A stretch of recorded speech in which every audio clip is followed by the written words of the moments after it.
Far East Broadcasting Company Philippines, in partnership with Green Hills Christian Fellowship Ortigas, bring you a message from the Word of God. Together, let us know Christ and make Him known.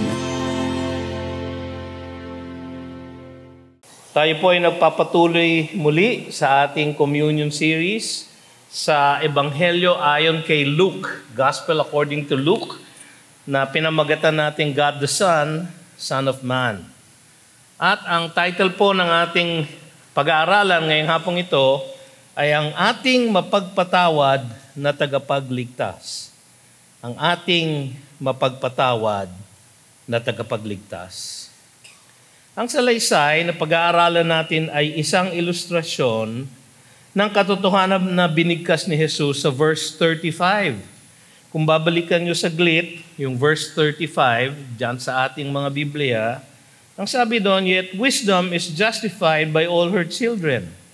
Sapagkat naalala nyo, kanyang tinutuligsa ang mga Pariseo at mga relihiyoso sapagkat tinawag nilang kampo ng demonyo, si John the Baptist, dahil siya ay ascetic, dahil siya ay hindi kumakain ng normal na pagkain, siya ay nasa ilang lang, at siya ay humiwalay sa lipunan at sumusunod ng mabuti sa kabutihan na inuutos ng kautusan, pero kahit po ganon, siya po ay pinatay nila dahil sa kanyang katuwiran.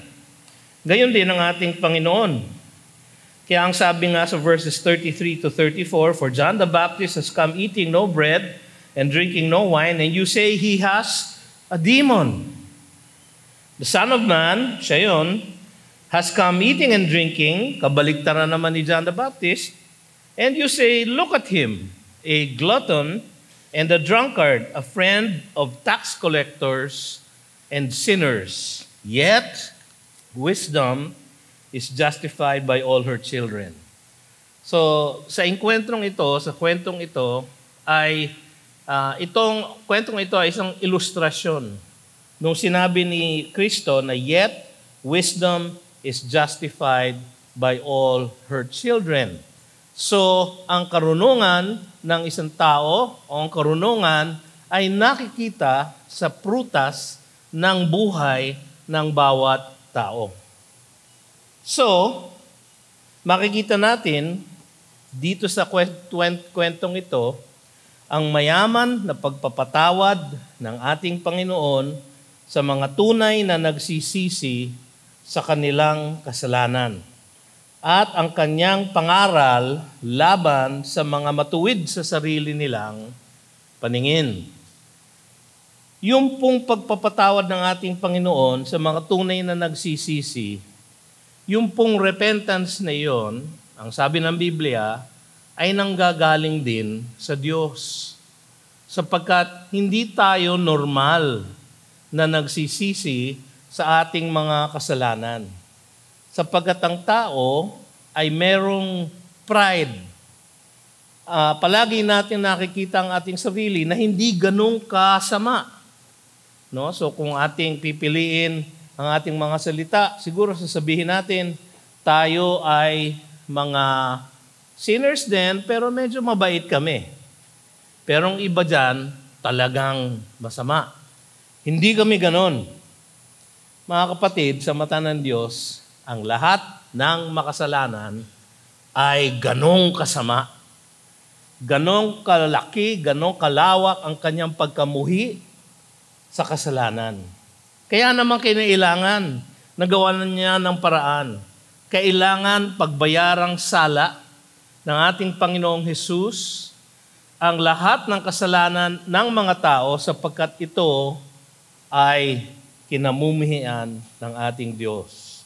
At upang tayo ay makaniig ng ating Panginoon at makaugnayan natin siya, na Kanya namang talagang adhikain at layunin para sa lahat sa atin, kaya niya tayo nilalang, kailangan magawa ng paraan yung ating kasalanan.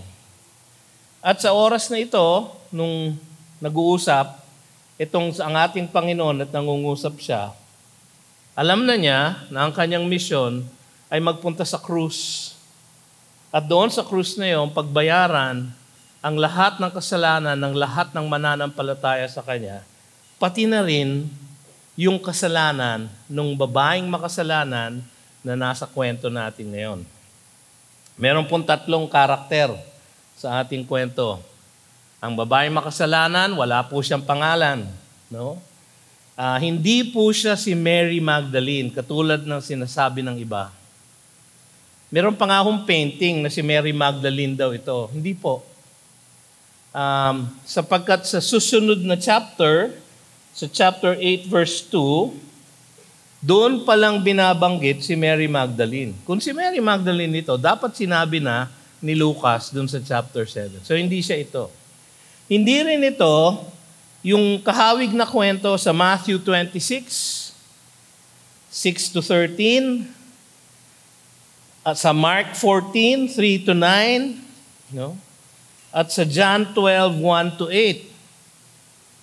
Meron din pong babae doon, meron din pong handaan kung saan pumasok yung babae at kanyang inanoint ang ating Panginoon. Ngunit, magkaiba po yung kwento na yon, yung yung kwento na yon, doon sa Matthew, doon sa Mark, at doon sa John, kahawig, pero iba po. Dito po, ibang lugar, no? Hindi ito sa Bethany, no? Sa Galilee po nangyari ito. Ibang mga tao, hindi po ito si Simon the leper, ito si Simon the Pharisee. No? Kaya akala ng iba, siguro nag-iisang kwento to, kasi parehong Simon ang pangalan nung male character. Yung Simon po ay napaka-ordinaryong pangalan sa Judea nung panahon na yun. No? Parang Juan, parang Pedro, parang Boy. Diba? So, hindi ito si Simon the leper na siyang naroon sa Matthew account, sa Mark account, at sa Luke account. Iba po. Ibang lugar, ibang mga tao, at iba rin ang kwento, at iba rin ang aral. So, tingnan po natin yung kwento. Makikita natin dito ang 4 na bagay. Una, ang pagsisisi ng isang makasalanan. Pangalawa, ang pagmamataas ng isang Pariseo. Pangatlo, ang pangaral ng ating Panginoon. At pang-4, ang pagpapatawad ng ating tagapagligtas. Unahin po natin doon sa umpisa ng kwento, ang pagsisisi ng isang makasalanan. Sabi sa verse 36, one of the Pharisees asked him to eat with him, and he went into the Pharisee's house and took his place, or he reclined at table. Diyan po sa mga version nyo, he reclined at the table.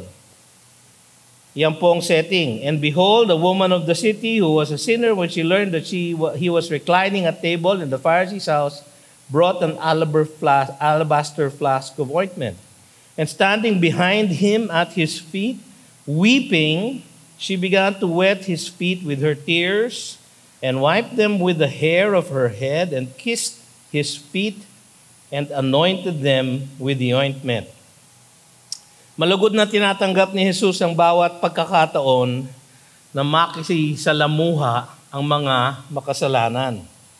Sa Luke chapter 11, sa Luke chapter 14, tumanggap din siya ng imbitasyon na kumain sa bahay ng mga Pariseo. Dahil sa konteksto ng kwentong ito, natatandaan nyo yung sinabi niya sa verse 34 and 33. Sabi niya ron, ang wika ng mga Pariseo at mga relihiyoso sa kanya, siya daw ay glutton, drunkard, friend of tax collectors and sinners. So medyo palaban ang mga Pariseo sa kanya. Alam na natin yun. So yun ang konteksto. Dahil po dun sa kontekstong yun, malamang ang ating Panginoon ay inimbita upang subukin, katulad ng madalas nilang gawin, o siluhin, itrap sa kanyang mga sagot. No? Pwede rin naman na merong sincere na desire yung Pariseo na ito, na pakinggan lang siya. No? Pwede rin po yun. Kaya ganun po natin dapat isipin yung eksena. Sabi nga ni Pastor Larry kanina, sumasang-ayon siya doon sa pananaw na yung Pariseo, hindi naman talagang masyadong palaban, kundi may openness yung Pariseo. Ako po, iba ng konti yung basa ko. Ang basa ko dahil sa konteksto, siya po ay hindi maganda ang kanyang balak o hindi maganda ang kanyang attitude towards ang ating Panginoon. So patuloy pa rin si Jesus kahit na alam niya na may animosity ang mga Pariseo sa kanya, patuloy pa rin siya sa kanyang pag-abot sa mga relihiyoso na tumatanggi sa kanya. Sabi ko nga kanina sa Luke 11:37, sabi doon, while Jesus was speaking, a Pharisee asked him to dine with him, so he went in and reclined at table. Iba pong dinner yon, iba pong handaan yon. Sa Luke 14 verse 1, ang sabi naman doon, one Sabbath, when he went to dine at the house of a ruler of the Pharisees, they were watching him carefully.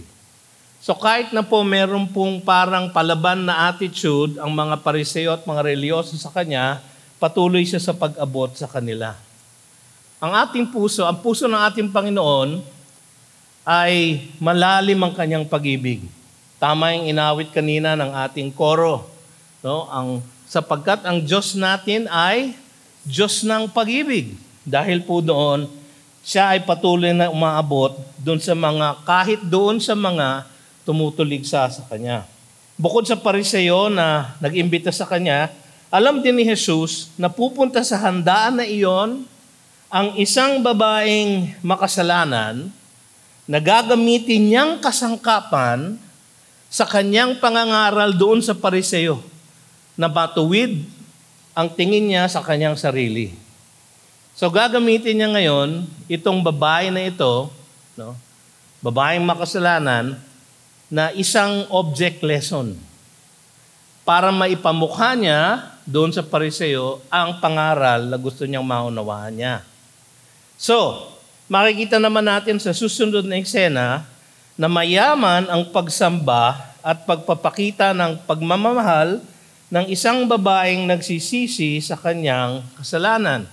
Sa verse 38, and standing behind him at his feet weeping, she began to wet his feet with her tears and wiped them with the hair of her head and kissed his feet and anointed them with ointment. Mga kapatid, itong babaeng ito, ang tawag sa kanya dito, sinner, yun po ay isang euphemism o magandang salita. Ang talagang profession niya, siya po ay prostitute. No? In English ko na lang po kasi medyo masangsang sa Tagalog no? Siya po ay talipandas. Malalim, hindi nyo naunawaan, kaya hindi nyo nakuha yung epekto. Siya po ay kalapating mababa ang lipad. Gets nyo na ngayon. No? Ganun po siya. Hindi malinaw kung paano siya nakapasok sa handaan ng mga relihiyoso sapagkat ang inimbita doon ni Simon, malamang ay mga kapwa niyang Pariseo.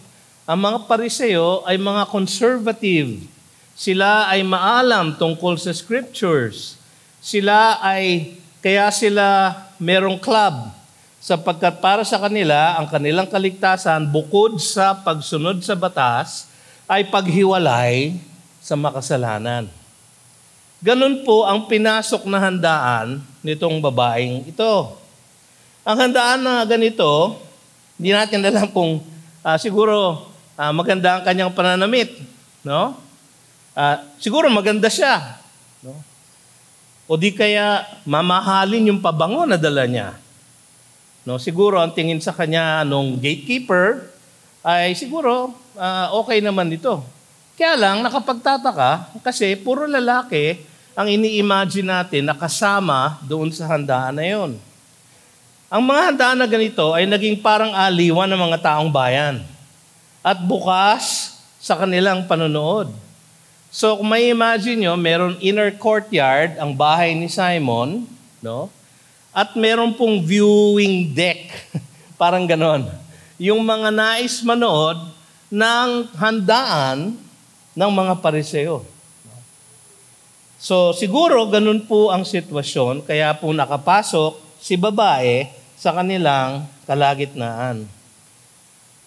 Maraming salapi ang ginastos ng babae sa pabangong dala niya. At ito ay nagmula sa kanyang kinikita. Hindi natin alam kung magkano ang kinikita niya sa kanyang propesyon, pero malamang meron siyang konting salapi, malamang naitabi niya, at malamang itong pabango na ito ay sinisave niya para sa sarili niya o para sa ibang tao, pero dala niya. At ang pakay niya ay ito ay gamitin para sa kaaliwan ng kanyang Panginoon. Ang ganitong pagpapakita ng kanyang pananambahan at pagmamahal ay hindi kakaiba sa kaugalian nung panahon na iyon.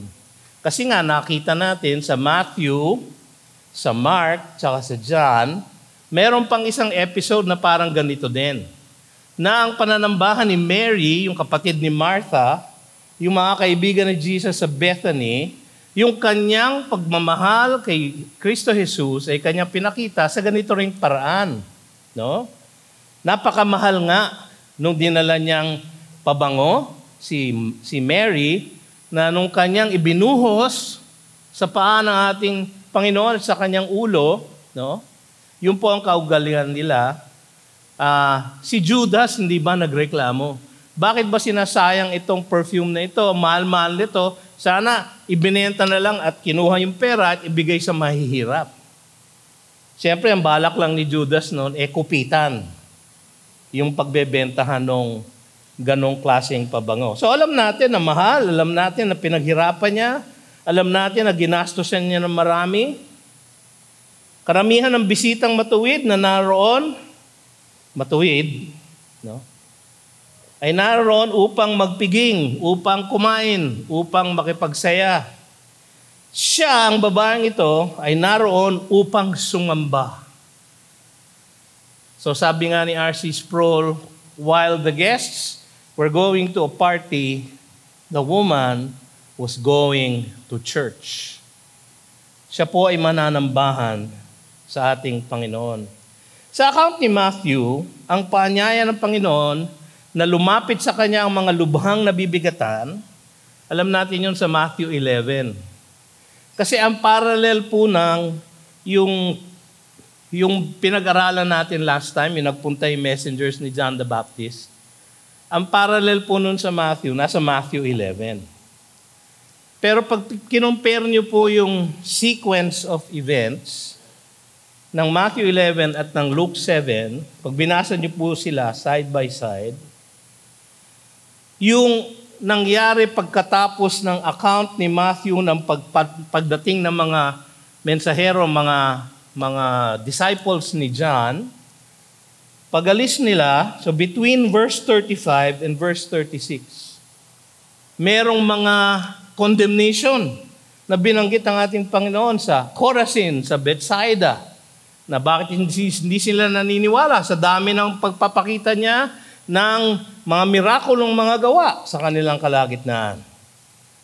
At nanalangin pa nga siya at nagpasalamat sa Diyos na, I thank you, Father, that you have kept these things from others, but you have revealed them to your children.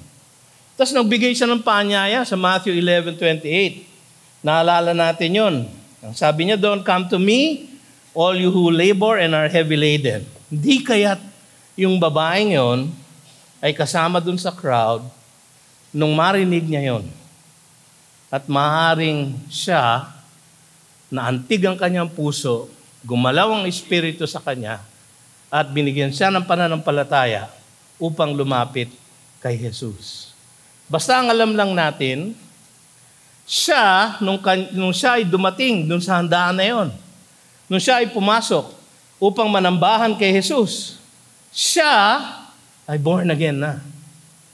Sabi kasi ng Panginoon, your faith has saved you. So saved na siya. Kaya yung kanyang pagpasok ay ganun ang konteksto.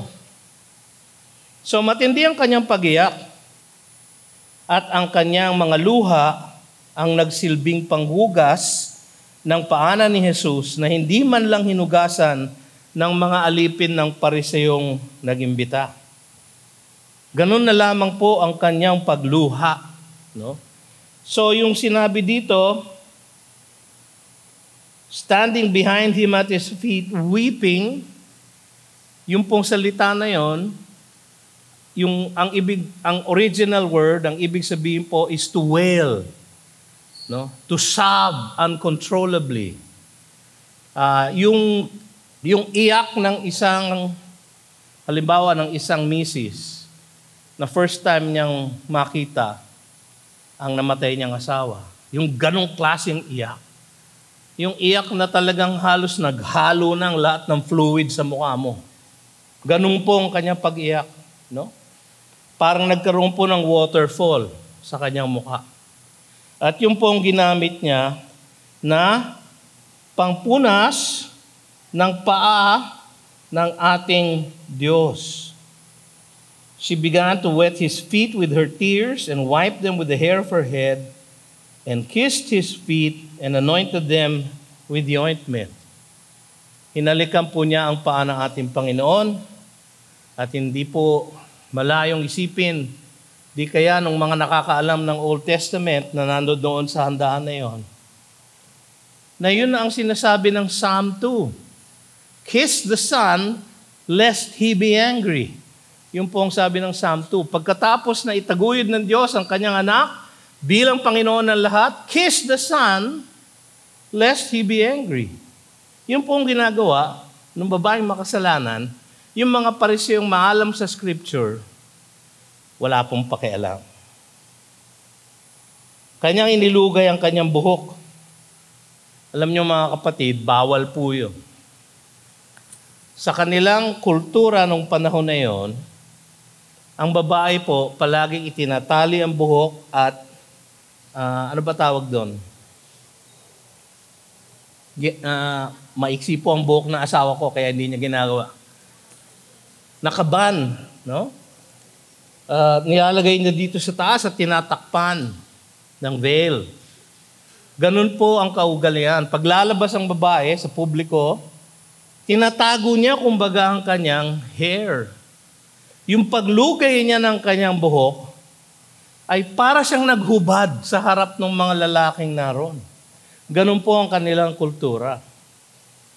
Kaya napakalaking kahihiyan.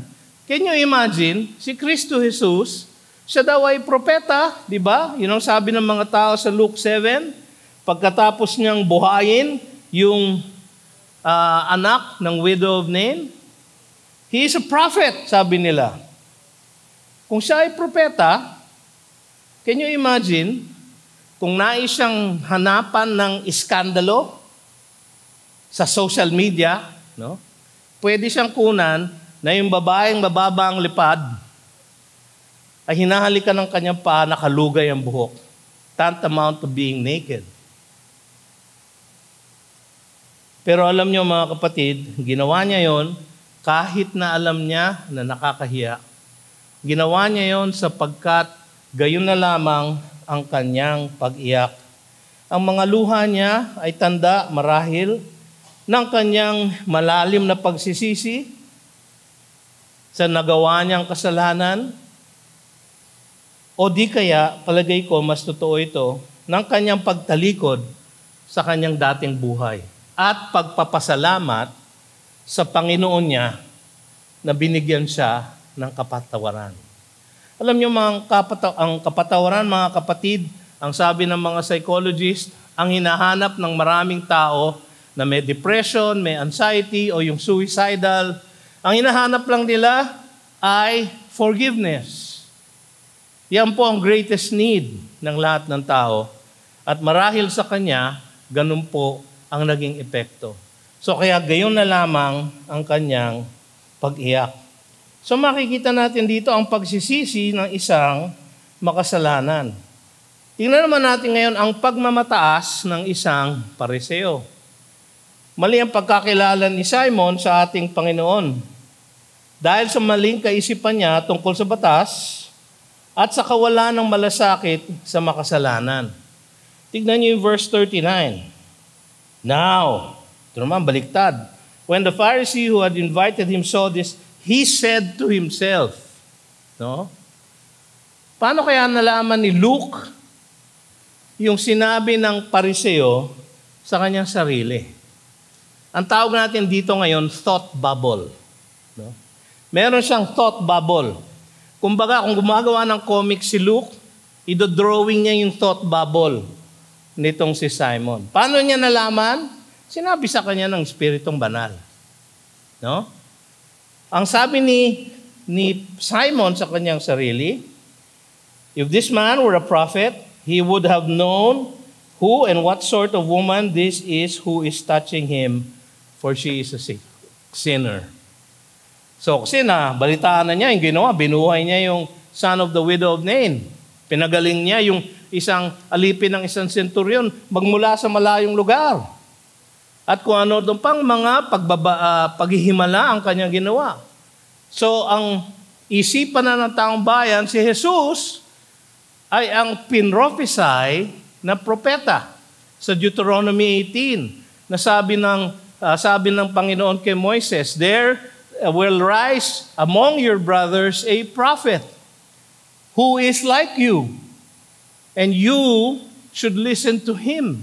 Matagal na nilang iniintay itong prophet na ito, so palagay nila si Jesus na nga ang prophet na ito. Kaya ang sinabi naman ni Simon, prophet ba siya? Bakit niya pinakikitunguhan itong babaeng mababa ang lipad? Kasi para sa kanya, bilang isang Pariseo, ang katuwiran o ang righteousness ay ang paghiwalay sa makasalanan at hindi pakihalubilaw sa kanila. Para sa kanya, dahil siya ay maalam sa batas o sa lumang tipan at sinusunod niya ang mga tradisyon ng kanyang mga ninuno, siya, dahil siya ay pinanganak na Hudyo, ay ligtas na. At siya, dahil sa kanyang kabutihan, sa kanyang sariling paningin, katuwiran sa kanyang sariling pananaw, siya ay hindi nangangailangan ng saklolo o ng kaligtasan. Sabi nga ng iba, ang pinakamahirap gisingin yung nagtutulog-tulugan. No? Ang pinakamahirap na i-save na nalulunod yung ayaw ma-save. Si Simon po ay ganito. Ganito po ang estado ng kanyang puso. Bakit sa iniisip ni Simon, ang Pariseyong ito, ang kanyang pagiging matuwid sa sariling paningin. Dahil kitang-kita niya ang kasalanan ng babae, ngunit hindi ang kanya. Siya ay makasalanan, ako hindi. Kaya, diyan ka lang. Alam nyo, di-describe ko po yung kanilang kainan. Merong lamesa, usually U-shaped. No?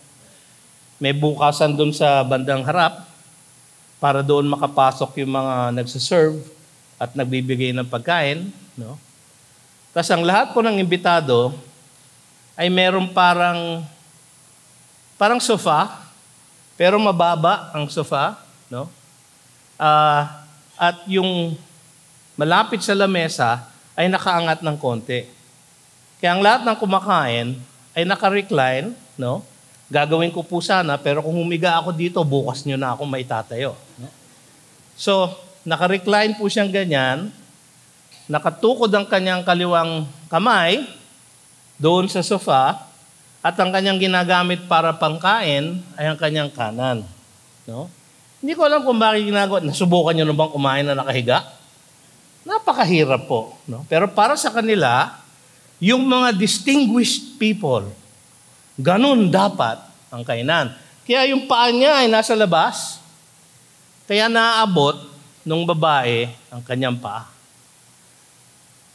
Si Simon, nakita niya ang kasalanan ng babae, hindi nakita yung kasalanan niya. Kita din natin dito sa salaysay ni Luke na nangunguna sa pag-iisip ng Pariseo ang patunayan na hindi tunay na propeta si Jesus. Ito ang katunayan ko. Sinabi ko na nga ba? Ganun po ang dating nitong isinalaysay ni Luke. Sinabi ko na nga ba, hindi siya tunay na propeta. Kalat na ang balita na si Jesus, ang propeta na matagal nang hinihintay. Nakita natin sa Luke 7:16, nakita natin sa John 4:19. Ngunit, ang hindi alam ng Pariseo ay kitang-kita ni Jesus ang puso ng babae at ang puso niya. Kita ni Jesus ang kanyang puso. Pero makikita natin dito na may malasakit pa rin ang pinapakita ni Jesus kay Simon sa kanyang tangka na ituwid ang kanyang paniniwala. Tingnan niyo yung verse 40. And Jesus answering said to him, Simon, I have something to say to you. Merong isi-share ang ating Panginoon. Ang kanyang isi-share ay ang mabuting balita na merong kapatawaran sa Kanya. Na ang ating Diyos ay mayaman ang kahabagan. Yun po ang sasabihin ni Jesus. Sabi niya, Simon, I have something to say to you. And he answered, say it, teacher. Alam niyo yung pagkakasabi niya na yun, doon sa original, parang sinabi niya, Okay, sabihin mo na, say it, pero sa isip niya, buo na ang kanyang kaisipan na ito ay hindi isang propeta dahil nakikihalubilo sa makasalanan. So, tiyak na alam na ni Jesus ang nasa puso ni Simon dahil nakikita niya ang lahat ng nasa puso ng tao. Sabi niya yun sa John 2:25. Sabi niya doon, and Jesus knows the hearts of people. Kaya bago pa dumating si Nicodemos, alam na niya kung ano itatanong ni Nicodemos sa kanya. Sapagkat nakikita niya ang puso ng lahat. Dito natin makikita ang tunay na pakay ni Jesus sa pagpunta sa handaan na iyon. At ito ay ang pagbabahagi ng mabuting balita na may kapatawaran sa kanya. Parang napipilitan si Simon na makinig. Say it, teacher. Okay. Parang gano'n ang kanyang attitude. Tingnan naman natin ngayon ang pangaral ng ating Panginoon. Verses 41 to 47. Malinaw ang katotohanan na ibinigay ni Jesus sa parable na ibinahagi niya. No? Basahin natin saglit. A certain moneylender had 2 debtors. One owed 500 denarii. Sabihin na natin 500,000 pesos. And the other 50,000. So times 10. When they could not pay, he canceled the debt of both. Now, which of them will love him more? Which of them will love him more? Simon answered, the one, I suppose. Alam mo, merong konting sarcasm po yung I suppose na yun. I suppose. Ayan. Hindi ka naman propeta, pero sige, pakitungan kita. I suppose. Ganun po ang attitude ni Simon. Sabi niya, the one I suppose for whom he canceled the larger debt. And he said to him, you have judged rightly.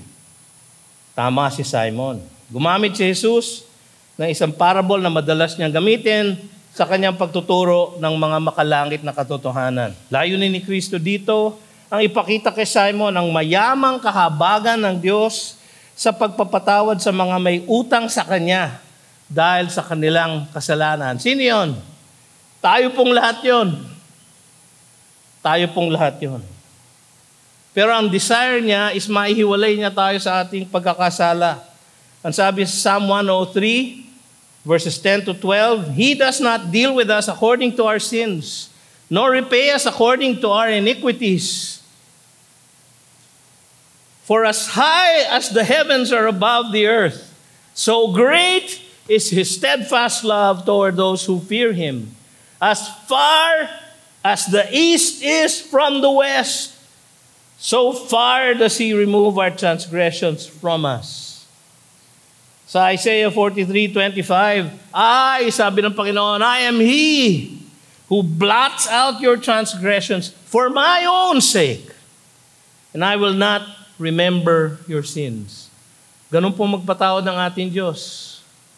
Hindi siya yung tipong, yes, I will forgive, but I will not forget.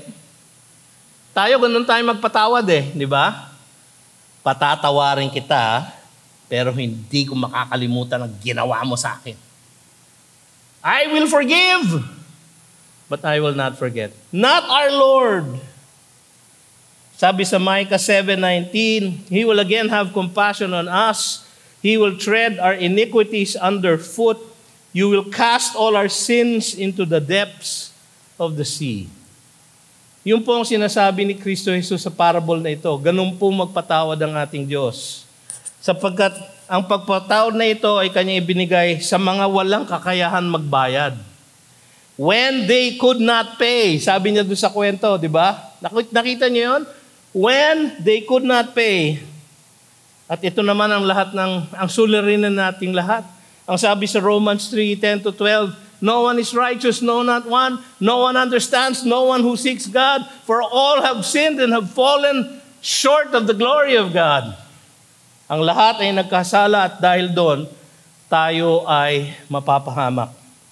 Sa tuwing magpapatawad ang Diyos ng pagkakautang ng isang makasalanan, mga kapatid, kailangan may magbayad. Kahit naman sa totoong buhay, kung i-condone ang isang debt ng isang kumpanya, i-condone ng bangko, hindi na nila kukolektahin. Meron pong magbabayad ng condonation na yon. Yung bangko mismo. Magbubook sila ng loss arising out of bad debt. So, ang ating Diyos, sa kanyang pagpapatawad, ang ating Diyos, yung dinidescribe na money lender dito ng ating Panginoon. Sa kanyang pagpapatawad, siyang nagbabayad nung utang na kanyang ika-cancel. At hindi ba nga alam ni Kristo Jesus? Sabi nga sa Romans 3:25, whom God put forward as a propitiation, pambayad sala. By His blood to be received by faith. Siya po ang pambayad, si Kristo Jesus. He is the propitiation for our sins, 1 John 2:2. And not for ours only, but also for the sins of the whole world. So lahat ng mananampalataya sa Kanya, ika-cancel ang ating pagkakautang sa Diyos at siya mismo ang magbabayad.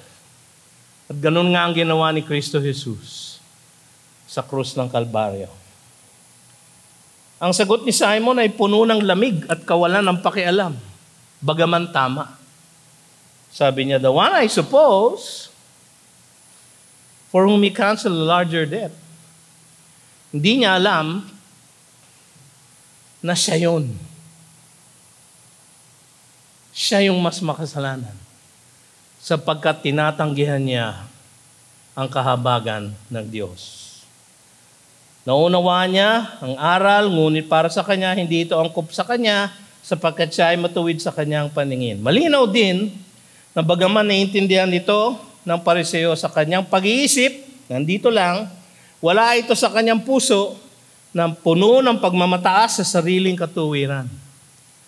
Verses 44-47. Ang tugon ni Kristo sa malamig na sagot ni Simon ay ang pagturo niya sa babaeng makasalanan upang gamitin ito na buhay na halimbawa ng aral na katatapos niya lang ituro. Kaya sabi niya sa verse 44, do you see this woman? So bumaling dun sa woman si Kristo, pero ang kausap niya si Simon. Do you see this woman? Ipinamukha ni Jesus sa hipokritong Pariseo ang pambihirang paglilingkod at pagmamahal na iginawad sa kanya ng babae. Kita niyo yung sinabi niya, you gave me no kiss. Ang sabi niya, you gave me no water for my feet, but she has wet my feet with her tears and wiped them with her hair. Sapagkat yung tunay na iniimbita na honored guest sa isang handaan, ang kaugalian po ganito, pagpasok mo sa handaan, bibigyan ka ng tubig nasa isang pail at doon mo huhugasan ng iyong paa dahil ang suot lang nila noon, sandalyas, no? Hindi po sila naka-Skechers, no? Sandalyas po na bukas. Ang kanilang mga kalye ay maalikabok. So sa kanilang paglalakad, palaging napupuno, nahihitik ng alikabok ang kanilang paa. Kaya ang kaugalian, pag inimbita ka, yung host mo magpo-provide ng pail o di kaya magpo-provide ng alipin para hugasan ang iyong paa. Hindi ginawa kay Jesus yun. So doon yung makikita na hindi ganun kaganda ang pagtingin sa kanya ni Simon. Pero bagaman bukas ang kanyang pag-iisip, medyo partial na, slanted na yung kanyang pag-iisip. Gusto kong matiyak lang na hindi ito yung propeta na sinabi sa Deuteronomy 18. So inimbita niya, hindi man lang binigay ng tubig, yung babae, kanyang luha ang pinanghugas ng kanyang paa. Sabi sa verse 45, "You gave me no kiss, but from the time I came in, she did not cease to kiss my feet." Ang kaugalian po sa Middle East noong araw at hanggang ngayon, pagka meron pong special guest, no? Pagdaan mo dun sa host, welcoming ka ng host, may beso-beso po, 2 beses. No? Beso, beso. No? Ganun po. Lahat po, ganun ang ginagawa. Kahit mga lalaki sa lalaki. No? Hindi po masama sa kanila yon, yung po ang pagpapakita ng tunay na pagkakaibigan o pagmamahal. At then sabi niya sa verse 46, "You did not anoint my head with oil, but she has anointed my feet with ointment." Kasi noon, dahil nga mainit ang lugar at pinapawisan ng lahat ng tao, pagpasok mo sa isang handaan, para naman hindi masangsang ang iyong amoy, no? Ikaw ay lalagyan ng pabango sa iyong ulo. No? Kaugalian po nila yon. Water to wash the feet. Paghalik, siguro po mauuna yung paglagay ng pabango bago mo halikan, no? Kasi kung medyo masangsang ang amoy, patay ka na. So lalagyan muna ng pabango. Ganun po ang kaugalian. Hindi po ginawa yun ni Simon kay Jesus. Sapagkat hindi siya welcome talaga. Pero ginawa ng babaeng lahat ang dapat ginawa ni Simon kay Jesus. Paghugas ng kanyang paa, ng kanyang mga luha, pagpapahid nito ng kanyang buhok, pagpapabango ng kanyang ulo, ng dala niyang alabaster na perfume. Mahal po yung alabaster. Opaque po siya na bote na nakikita niyo yung pabango sa loob. No? Mga babae, alam niyo to. No? Ano kaya ang presyo ng mga pabango na binibili niyo? No? Kung minsan, itinatago niyo yan sa inyong mga mister. Yung presyo, di ba? Tinatapon niyo kaagad yung kahon. Baka makita yung presyo at baka atakihin sa puso. 15,000, ganyang kaliit. No? Napabango. Alam niyo, lumaki ako sa panahon na ang mga lalaki noon, para posturyoso, may dalang clutch bag. Clutch bag generation po ako. Actually, hanggang ngayon po may clutch bag ako. Hindi ko lang dala. Sa loob ng clutch bag, nandun po ang aming panyo. Tapos meron kaming brush ng buhok. Kasi mahaba ang buhok namin noon eh. Kailangan binabrush mo palagi. At meron kaming maliit na bote ng musk oil. Naalala niyo yun? Sino nakakaalala noon? Ha? Mga kasing edad ko kayo kung naalala niyo gano'n.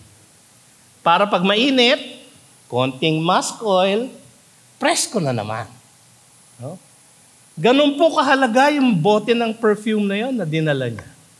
At kanyang iniala yon sa paanan ng ating Diyos. Kaya sa verse 47, ang sabi ng Panginoon, "Therefore I tell you, her sins, which are many, are forgiven.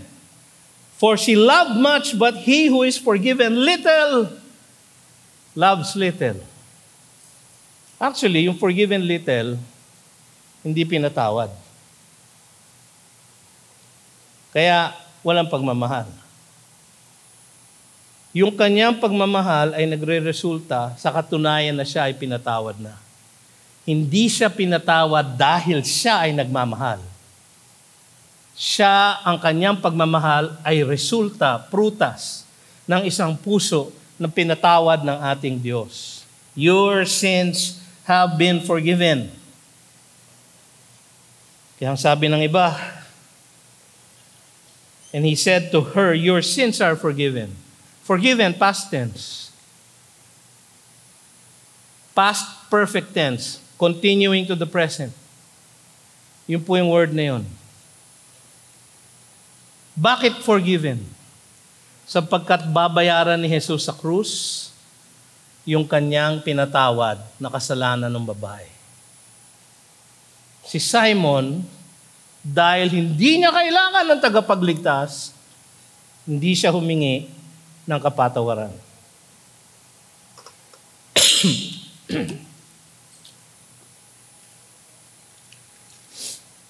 Huwag po kayo mag-alala. Last time, hindi ko po natapos ang aking sermon. Tatapusin ko po ngayon.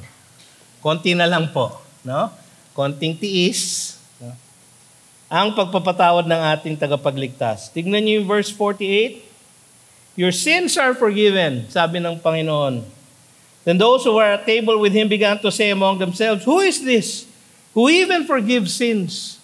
Hindi itong unang pagkakataon na ito ay nabigkas sa kanyang harapan, sapagkat nung nagpatawad siya ng isang lalaking nakaratay sa banig ng karamdaman at ibinaba sa bubong ng isang bahay, tinanong din ito, who is this who can forgive sins? Malawak ang kahabagan ng ating Panginoon sa mga makasalanan na lumalapit sa Kanya upang humingi ng kapatawaran at kaligtasan. Nung nagpagaling din siya, sabi niya, man, your sins are forgiven you. Bakit? Forgiveness ang naging resulta or ang naging cause ng papagaling. Sapagkat ang disease, ang physical disease, ang root cause ay sin. All the way back to the garden, noong panahon ni Adam at ni Eve. For through by one man all sinned. Si Adam sinned, and by him all sinned. And all of us have the sting of death. Maaari siyang magpatawad ng kasalanan sapagkat siya ang tunay na Diyos na buhay. Yun ang sinabi niya sa Isaiah 43:25, di ba? I am He. Pangalan ng Diyos yun. I am. I am He who blots out your transgressions for my own sake. Alam niyo ba na tayo pinapatawad ng Panginoon not for our sake, but for His? Siyempre, nagbebenepisyo tayo dahil tayo pinatawad. Pero hindi niya tayo pinatawad for our sake, but for His own sake, dahil ang kanyang kalwalhatian ay lalong titingkad sa kanyang pagpapatawad at pagliligtas sa bawat isa sa atin. Makakahanap ng kahit na sinong makasalanan ng wagas na kapatawaran mula kay Kristo Jesus sa pamamagitan ng pananampalataya sa kanya ring nagmumula. Tingnan niyo yung verse 50. And he said to the woman, your faith has saved you, not your love. No? Sabi niya, therefore I tell you, her sins which are many are forgiven.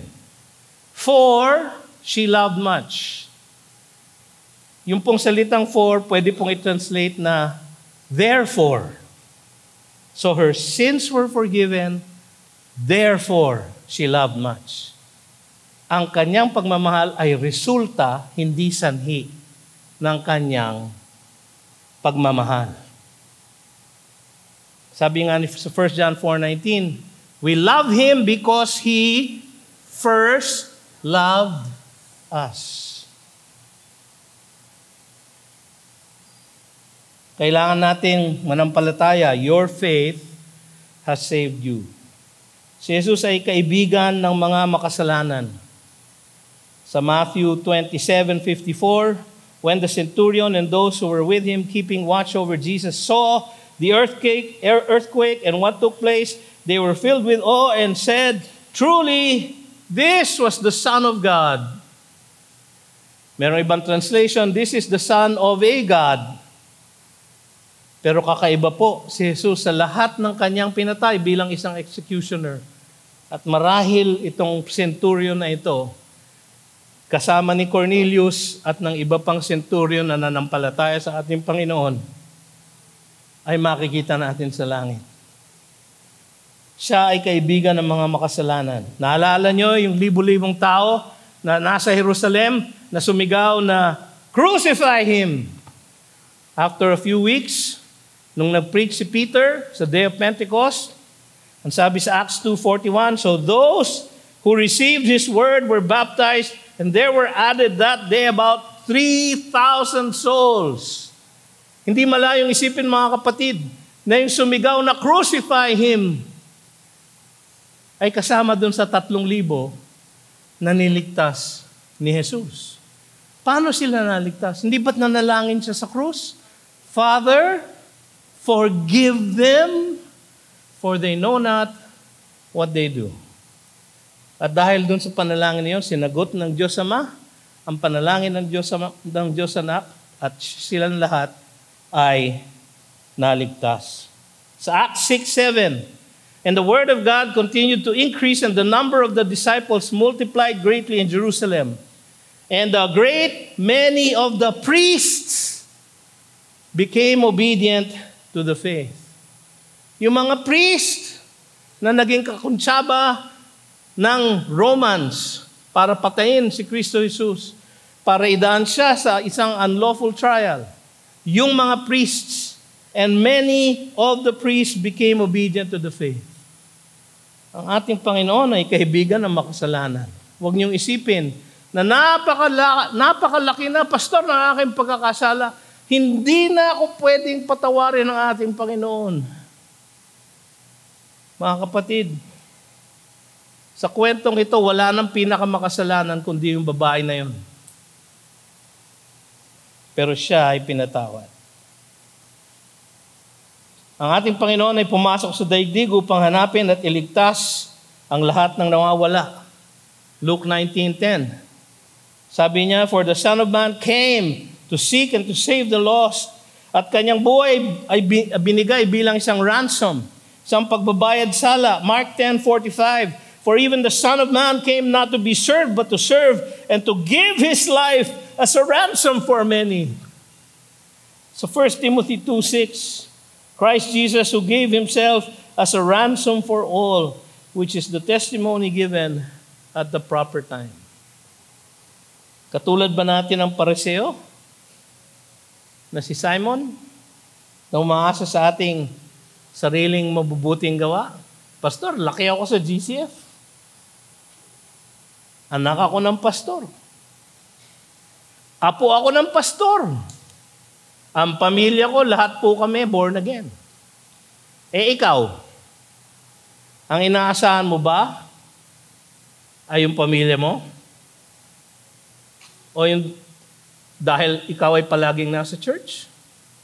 Hindi po nakapagliligtas ang GCF. Kung kayo umaasa sa GCF o sa akin o kay Pastor Larry para kayo maligtas, ay mabibigo po kayo.